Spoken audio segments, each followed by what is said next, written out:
Question number 8. Okay, let me start the timer. Right. A student of mass m initially at rest takes t seconds to run up the stairs of height h. So she takes t seconds to run up here. Okay. At the top of the student stairs, the student has a velocity v. Okay. Here the velocity is v. That means we do not know what is the velocity here. Anyway, it's not given. Takes at rest. Okay. So that means here the velocity should be 0 over here. Okay. Then she starts from rest. What is the average power supplied by the student during the climb? Power. What do you mean by power? Power is nothing but energy divided by time taken. What is the energy? So what we need to do is take the energy at this point. Difference between the energy. What is the energy here? The energy here should be half mv square. Why half mv square? Because she is not standing here. She is still running with the speed v plus the height mgh.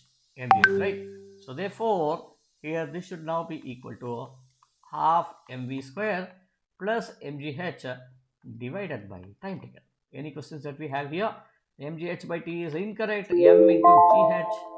m into gh plus half mv square v square divided by time taken. So B is the right answer.